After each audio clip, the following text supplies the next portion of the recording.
Hi guys, Razel here. Welcome back to my channel. Today I will be answering questions all about traveling, visa-ish like that. I asked you guys last week to leave me questions about that and I have a lot of questions. I'm actually gonna do 2 videos covering this topic kasi I have like 30 plus screenshots in here. Tapos sa isang screenshot, merong more than 1 question. So that's like a lot of questions already. So I'm gonna answer as much questions as I can now. I'm pretty sure hindi ko ma-answer lahat. So sa next week na yung ibang questions because I don't want this video to be super long. And also, I have something going on sa background ko. Please don't judge my background. Hindi pa to final, okay? So, wag tayong magpaghusga ng background. Sa ngayon, yan yung meron ako.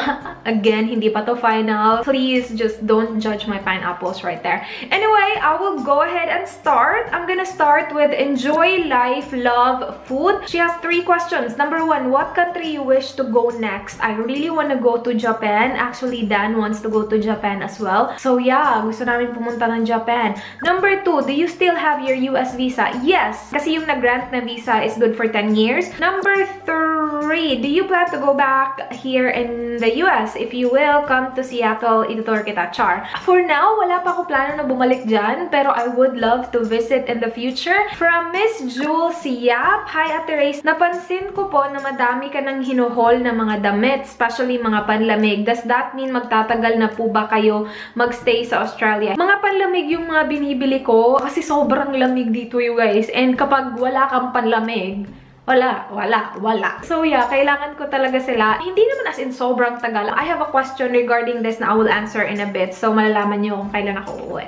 From Christia Gaitan, hi Ate Race, ilang bansa na po yung napuntahan mo? Hong Kong, Singapore, Malaysia, Indonesia, US, Cayman Islands, Brazil, tapos, saan pa ba ako nakapunta? Jamaica, pero merong isa, Jamaica, merong isa, nakalimutan ko kung anong pangalan.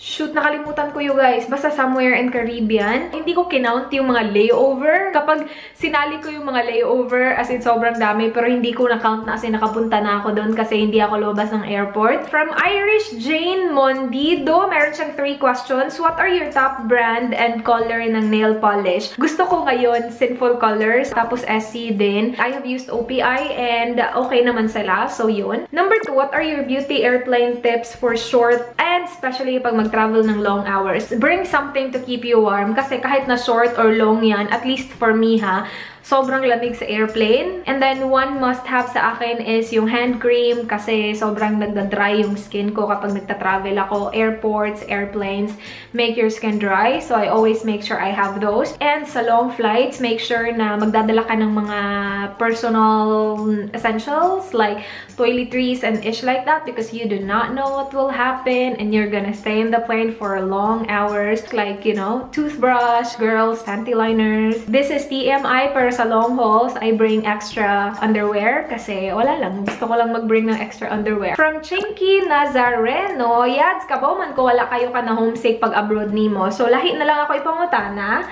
Kung naa kay uyab for 4 years na, then ganahan ka mo work abroad, para sa bitaw maka-earn og decent, will you take the risk? How will you handle all the communication stuff? Mingaw-mingaw stuff, nahan man ko mo abroad pohon pero maglisod kong biya sa akong uyab. Char. Ayoko i-translate yun ng haba nun. But she's basically asking me na if I have a boyfriend for 4 years na, tapos gusto ko mag-abroad, will I take the risk to go abroad and leave the boyfriend and like, you know, how will I handle it and ish? I personally haven't tried this. You guys know that because I was single when I went. Pero I've heard na mahirap talaga siya. And meron na din akong alam na yung mga relationships nasisira talaga because of the distance and hindi nila alam kung paano i-handle and ish like that. Especially kapag pumunta ka sa ibang bansa na sobrang iba sa time zone ng Pilipinas, like yung araw mo, gabi niya, it's gonna be difficult. Siguro para sa akin yung tiwala lang talaga will play a big role sa long distance relationship. As long as babalik ka, diba? Okay naman siguro. Pero yeah, I haven't experienced it kasi so hindi ko talaga masabi kung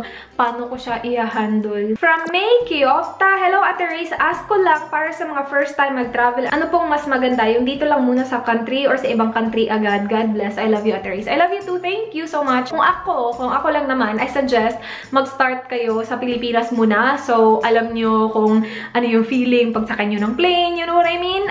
My very first plane ride was Cebu to Davao. So, nung nag-fly ako from Cebu to Singapore, parang okay na. Parang alam ko na how it feels. Take it step by step. Kapag kasi within Philippines lang, walang immigration. So, yung i-deal mo muna is yung how you react sa kapag sumakay ka na ng aeroplano and it's like that. Kapag international na, dun na, meron ng immigration. So, at least, parang na-cross out mo na yung how you deal with like airplanes and airports. Kapag nag-travel ka na international, yung iisipin mo na lang yung ibang stuff na lang, like immigration. From Pinky K-pop, wait, hi to Erica Bernabe and Mika Padua. Meron siyang 2 questions for me. Number 1, saan mo po mas gusto magstay? Sa malamig or mainit na weather? I personally like malamig. Kasi kapag malamig, you can layer up. Like, you can wear jumpers and then jacket over it and whatever, and then scarves, gloves, to keep yourself warm. If it's mainit, ano gagawin mo? Maghuhubad ka, tapos mainit pa rin. Though, medyo nami-miss ko yung init sa Pilipinas. Medyo lang naman, konti lang. Pero, yeah, I still prefer malamig. Number 2, possible po bang mag-travel sa Asia ang mga 14 years old? And payo po sa pagkuha ng requirements for travel and all that kind of stuff. Yes, I'm pretty sure it's possible. Possible nga sa mga 2 years old na mag-travel. So, I'm pretty sure it is very possible. Kahit na anong edad, possible mag-travel for sure. Kung walang visa yung pupuntahan nyo, yung kailangan nyo lang naman is yung passport, tapos sa itinerary. So, I suggest na iplano nyo muna lahat. Make sure meron kang passport, of course. Especially kung magbabakasyon lang kayo, make sure na ipiprint nyo yung itinerary nyo, ipapakita nyo sa kanila na, hey, babalik kami. From Maita Mings, is it true that visa application has better chances of approval if you've traveled to other non-visa required countries first? Actually, para sa akin, yes, naniniwala ako dito. Kasi, first time ko nag-apply ng US visa, hindi ako na-approve. And then the second time na nag-apply ako ng visa, and sa passport ko, meron ako maraming stamps na I've been to this country and to this country and all that ish, na-approve ako agad-agad. So, I'm pretty sure meron siyang like better chances. Though, meron din namang mga tao na kahit na hindi pa nakapunta, first time lang pumunta dito sa lugar na to, na-approve. It just really depends. Number 2, how about if Dan travels back home with you and you both travel the country together? What is your most important travel essential? I'm sorry, hindi ko gets yung question mo, but we have traveled together. Nagpunta kami ng Thailand, tapos bumalik kami sa Pilipinas together. So yes, we have traveled together. Pero hindi ko alam kung yan yung question mo. I'm so sorry, I'm so boba. From Ella Allure, hello, I love watching your videos. I'm planning to visit Australia soon. Hinihintay ko na lang yung visa ko. Any tips naman for traveling sa plane for long hours? Kasi diba 8 hours? Ang pinakamatagal ko lang dati is 4 hours. And ano yung mga bagay dyan na ibang-iba sa Pinas? Nasagot ko na yung mga essentials. This time of year, sobrang lamig dito. And kapag uminit naman, sobrang init din. Tapos yung init kasi nila, dry. So, you know, ibang-iba sa Pilipinas kasi sa Pilipinas very humid and sobrang init daw kapag summer dito. Pero hindi ko pa na-experience yun. So yun yung pinaka-unang naisip ko when it comes to like ano talaga yung kaibahan ng Pilipinas sa Australia, and of course the language, pero you'll be fine. From Ashley Mangaya, mga magkano po ang nagastos nyo sa pagpa-tourist and all that visa thing? Sa Australia tourist visa ko, yung nagastos ko is wait, let me convert. I think I paid 5,000 pesos para mag-apply ng tourist visa. So, yun yung visa itself. And iba na yung pagbayad mo ng ticket. Yung US visa, I remember it was like almost 7,000 pesos. From Jugith Gala, hi Ateris, have you been to Hong Kong? If yes, any tips like budget and itinerary, please. God bless you always. Thank you. Yes, I've been to Hong Kong. Hindi ko alam kung ilang beses na. Siguro mga 4, 5, 6 na beses na ako nakapunta ng Hong Kong kasi sobrang lapit lang sa Pilipinas. Yung pinupuntahan ko kasi sa Hong Kong yung mga market. Nakalimutan ko na yung mga lugar sa Hong Kong. Pero yung binibisita ko talaga usually yung mga market. Tapos yung shopping, of course. Bet ko yung mga malls nila kasi napakabongga. Hindi ko alam when was the last time I've been to Hong Kong. Siguro mga years ago na. Pero wag kang mag-alala. Pagdating mo sa Hong Kong, sobrang dami mong pwedeng puntahan. And bongga talaga dun. Tapos ang dami pag Pilipino. From Onel Ruda, meron siyang 2 questions. Ilang taon kayo unang nag-travel abroad? I think I was 21. I'm not sure though. Oh my gosh, you guys, sobrang makakalimutin ko. So, siguro mga 21 ako, yun yung first time ko pumunta ako Singapore. Number 2, na-answer ko na. Number 3, ano ang pinaka nagustuhan yung bansa? Walang etchos, pero Australia para sa akin yung pinaka nagustuhan ko. I'm pretty sure it is because nandito si Dan. Pero ibang-iba kasi talaga yung mga tao dito, sobrang babait. And hindi lang yung pamilya niya ha, yung mga kaibigan niya, ang babait. From Vanily Claire Fajardo, hi Day, mawatanan ta ako kung online ba ka nag-apply sa imong tourist visa and unsa nimo. I mean, unsa ang mga papers imo gipass? So she's asking, how did I apply for my tourist visa for here and what papers I submitted. Yes, I did apply online. I forgot the exact website, pero kailangan mo mag-sign up, kailangan mo mag-create ng account para maka-apply ka online. And then, I'm not sure if it is personalized or if they ask the same requirements. I remember yung requirements na sinubmit ko, certified copy of my birth certificate, driver's license. Obviously, hindi mo kailangan ng driver's license, pero yun yung ID ko. Tapos, passport, certified copies ha. So, kailangan ka magpa-notary talaga para certified true copy yung mga documents mo. And then, bank account ko din. Hindi ko alam kung kailangan mo ipa-certify yung bank statement mo. I personally didn't have it certified kasi wala lang. Ayoko lang makita nila yung bank statement ko. So, hindi ko siya pina-certify. Sinubmit ko lang siya online na hindi certified. Para sa akin lang naman yun. Pero I've heard na some people had it certified. So, para sure lang, ipa-certify niyo yung sa inyo. And also, letter from Dan. And to support the letter na sure talaga na siya talaga yun, sinubmit ko din yung passport copy niya na certified true copy din. Tapos, driver's license niya. And since dito ako titira sa bahay niya, sinubmit din namin yung parang proof na siya yung may-ari ng bahay.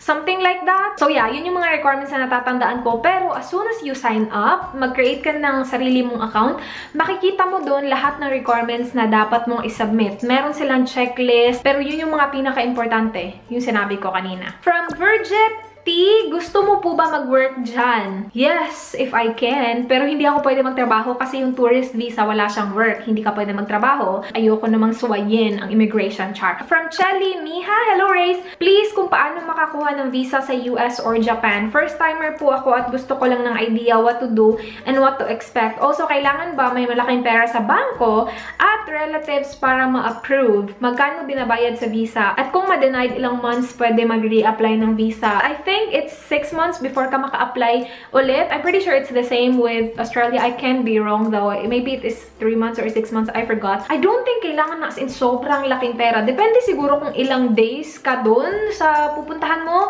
We're talking about tourist ha. So, depende kung ilang days ka dun. Just to show them na meron kang enough money to support yourself kapag nandun ka na. Kasi syempre, tourist visa ka, diba? I'm not really sure what you mean about relatives kasi wala naman akong relatives. I mean, I do have relatives, Pero like, you know, kapag nag-apply ako na visa, ako lang talaga. From Jelaine Go, I will be traveling to the US this September and ang challenge is nahihirapan ako sa long travels. Lalo na kapag matagal nakaupo. Any tips para mawala yung boredom and yung uncomfortable feeling? Thanks in advance and I really appreciate all your tips and replies sa mga previous comments. Sa mga flights kasi, I always make sure na nakaupo ako sa aisle. Kung sobrang short lang ng flight, I don't really care. Pero kapag long flight, I always make sure na I purchase yung seat na nasa aisle because it's a long flight. I want to go out na hindi ako nakakadisturbo ng mga tao. Lalo na ako, lagi akong pumupunta sa banyo para umihi. Ewan ko ba, lagi akong naiihi, you guys. And you can stand sa plane naman. So, okay lang, tumayo ka. And most of the time, natulog na din naman yung mga tao. So, Kebs, tumayo ka dyan, mag-stretching ka dyan na kung anek-anek because they will turn off the lights naman. So, meron ka talagang freedom na gawin kung anong gusto mong gawin. From Charisse Alvarez, ask ko lang kung anong site yung ginamit mo na pag-apply ng visa sa Australia. I will leave the link of the website below kasi hindi ko na maalala. Parang imi.gov.au, something like that. I will leave it below. From Mary Joy Rania, hi Ate, I'm a fan. Thank you. Ask ko lang po kung ilan yung maleta mo pa uwi ng Philippines. Like, ang dami mo po kasing in-order or pinabili dyan. Iuwi mo po ba yan lahat? Na-curious lang ako, ate. More power and God bless po. Thank you so much. Yung maleta na dinala ko papunta dito, isang malaking maleta. Nakalimutan ko na 30 or 40 ata. Basta sobrang bigat ng luggage ko. Pag uwi ng Pilipinas, obviously you guys, hindi ko dadalhin yung mga jumpers and yung mga jackets ko. Kasi ano naman, anong gagawin ko sa mga jumpers ko sa Pilipinas? So, dito lang sila. Just in case babalik ako, ede, meron na ako mga jumpers dito. Kung hindi, ede, bibigay niya sa kung saan niya gusto ibigay. I'm pretty sure marami akong dadalhin do, pero hindi ko madadala lahat. From Jewel Garcia, pupunta po ba kayo sa Sydney? Love you, Ate Reyes. I will have a layover sa Sydney pag uwi ko, pero layover lang. Pero gusto ko makapunta dun. Sana. From Mitch Advincula, hi Miss Reyes, how's your day? My day has been great. Thank you so much for asking. I hope you're having a great day as well. Reyes, nung una nag-travel ka Thailand, anong mga requirements din nila mo? Tapos ano yung mga hinihingi ng taga-immigration sa'yo? God bless you always. Sa Thailand kasi, hindi kailangan ng visa. So, yung dinala ko is my passport, and then my itinerary, and then my hotel booking. Yun yung importante. Given naman talaga yan, nahihingi ng immigration yan, just to make sure na meron kang pasistayhan doon. Tapos, she asked me if meron akong trabaho. I said wala, and tinignan niya yung passport ko, and yeah, yun lang. From The Rose, hi Ate Reyes, love your videos po. Here are my questions for you. Number 1, what is your dream vacation? Hindi ko alam kung ano talaga yung dream vacation, pero yung dream location ko na gusto ko puntahan. Gusto ko makapunta ng Japan talaga, you guys. Sana mangyari siya soon. Have you been to Disneyland? No, I haven't been to Disneyland. My gosh. I know, right? Ilang beses na ako nakapunta ng Hong Kong, hindi pa ako nakapunta ng Disneyland. Yung kapatid ko nakapunta ng Hong Kong, isang beses pa lang pinuntahan niya agad yung Disneyland. Ako, what have I been doing my whole life now? Hindi ko alam kung bakit. Siguro kasi kapag nag-travel ako lang mag-isa. So, parang pumunta ako ng Disneyland, ako lang mag-isa. Ang lungkot-lungkot naman ng buhay ko. So, I've never been to Disneyland, and pa 26 na ako, hindi pa ako nakapunta ng Disneyland. Pero okay lang yan. So, hindi ko alam kung Disneyland is the happiest place on earth. I have no idea. Do you have unforgettable experience sa airplane? Yes, actually. Nahimatay ako sa plane. I mentioned this on my previous video. I'm not sure which video, pero matagal na video na yun. Nahimatay ako sa airplane, you guys. Galing ako ng Brazil. Long flight siya. US yung layover ko, tapos balik na ako ng Pilipinas. Kasi meron akong bisita noon. And hindi ko alam kung bakit. Basta bigla ko na lang na-feel na parang, my gosh, turbulence ba etech? Kasi sobrang umiikot yung paligid ko na hindi ko alam. Tapos pagtayo ko sa inuupuan ko, napahawak talaga ako sa chair in front of me. Nahihilo talaga ako. And gusto kong pumunta sa banyo. Kasi ayokong mapahiya, ayokong mahilo. Tapos makita ako ng ibang tao. Though off yung lights nun. Pero still, you know. So nagpunta ako sa toilet. And sa toilet pa naman, ang daming nakalinya. Siguro mayroong 3 tao in front of me or 2 tao. So, kinailangan kong maghintay. Buti na lang yung chair na malapit sa toilet, walang tao. So, nakaupo ako doon ng konti. Basta, yung naalala ko lang, TMI again, is binaba ko yung pants ko kasi gusto kong maihi. Kasi hindi ko alam, naiihi ba ako kasi nahilo ako, diba? So, binaba ko yung pants ko, iihi sana ako, pero pagising ko, nasa floor na ako, yung ulo ko nasa wall na, and nakababa pa rin yung pants ko. Hindi ko alam kung ilang minuto ako nahimatay, pero yeah, that was the most unforgettable experience kasi ako lang mag-isa. And doon talaga nag-hit sa akin na, my gosh, ikaw lang kasi mag-isa lagi. Nakakalungkot yung buhay mo, te. From Eliza Delavine, we'll be going to Cebu next week. Saan nyo po may recommend pumuntaan kumain? Kung gusto mo yung mga mall-mall, i-visit mo yung SMC side kasi sobrang laki niya. Sa pagkain naman, I like Lantau. It's a native restaurant. So, L-A-N-T-A-W. Sobrang sasarap ng pagkain nila. Try mo yung baked scallops. My gosh, I miss that. So yummers. From Fan Mawili, hi! Hindi po ba kayo natatakot na baka maligaw kayo or mawala pag first time nyo pumunta sa isang lugar o bansa? Hindi naman. Kasi most sa mga bansa na napuntahan ko, very organized naman sila. So, meron talagang mga signs, nasan ka na, and ish like that. Tapos, hindi din ako nahihiya magtanong kasi hindi naman nila ako kilala. Yung maganda kasi kapag pumunta ng Hong Kong, Singapore, sobrang daming Pilipino. So, kapag nahihirapan ka, makikita ka ng Pilipino, tatanungin mo, and they will help you. They're very nice. Huwag kayong mahiya magtanong kasi wala kayong choice. Dapat kayong magtanong kung hindi nyo alam. From Lalari Camara, yung first question niya na-answer ko na. Second question, do you have plans na mag-travel sa Batanes? Kasi daming rave about doon at super ganda daw. I looked up Batanes siguro mga before ako pumunta dito. After ko pinanood yung movie ni Coco Martin at saka ni Sarah Geronimo. Kasi diba pumunta sila ng Batanes. Batanes ba yun? Yeah, Batanes yun. So yeah, it's definitely one of those places na gusto kong i-visit kasi bongga din yung Batanes, ha. And then Maria Krisha, your videos are addicting. At first, I just choose what video of you that I want to watch. But now I find myself watching every single video you upload. Thank you. Anyway, here is my question. With regards to your travel going to Australia, may I know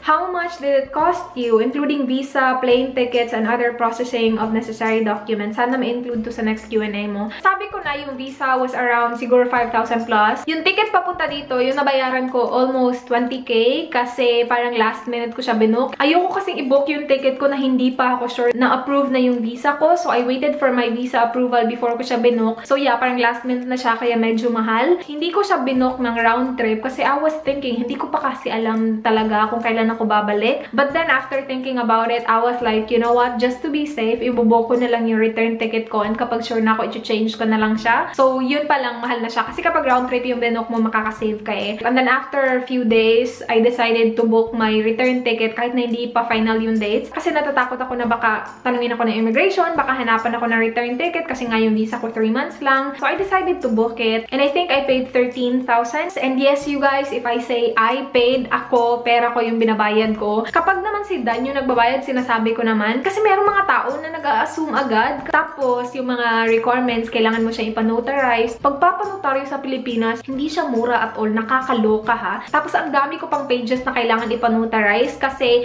in my case, meron akong old passport at saka new passport. Kasi nag-renew ako ng passport early this year. So, yung new passport na yung gagamitan ko. Gusto nila yung every single page ng old passport ko, yung expired passport ko. Kahit na hindi siya expired, I still consider it expired kasi nga meron na akong bago. So, I needed to print every single page of my passport and I need to have it notarized para certified true copy siya. Imagine how many pages yung kailangan ko ipanotaryo.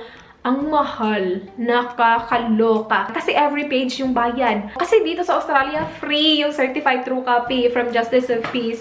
Sa atin, walang libre, nakakaloka. And then, last question is from Gerwin Pua or Kiwi Kawaii of YouTube. Leave ko yung link niya below. Siya yung friend ko sa Manila. Charot. Pupunta kami ng Divisoria pag uwi ko. Pero yung question niya is, Girl, alam mo na ba when ka balik here? Alam ko na you guys. Kasi nabook ko na yung ticket ko.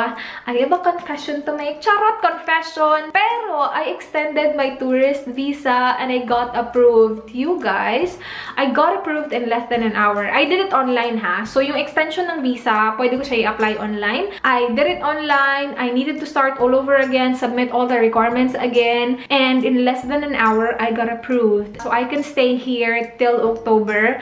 So, uuwi ako ng Pilipinas, October na. O, diba? Bongga. And final na yon kasi napachange ko na din yung ticket ko. My goodness, yung pagpa-change ng ticket though, it's expensive. Pero, it's all done. Nagawa ko na siya lahat. Uuwi ako sa October. So, yes! Meron pa akong maraming questions na naka-screenshot. Nasa phone ko na sila. But I'm gonna answer it on next Q&A. Because you guys, alam nyo, sobrang haba na nitong video na to. And kailangan ko pa magluto ng adobo. Oh my gosh, you guys. First time ko magluluto ng adobo. It's exciting. Sana masarap yung adobo ko. Anyway, that's it for this video. I hope you guys enjoyed. Please do like this video if you enjoyed watching. Please subscribe if you're not yet already. It's the red subscribe button below. And if you want to be notified of my videos daily, please click the bell button below. It will send you a notification na, hey, Simpler Race just uploaded a video. So if you like lang naman, you can click that. And yeah, you can be part of the notification squad. Woot woot. Pero yeah, sobrang daldal ko talaga. Anyway, bye guys! I will see you on my next one. Do not forget, be good. Bye!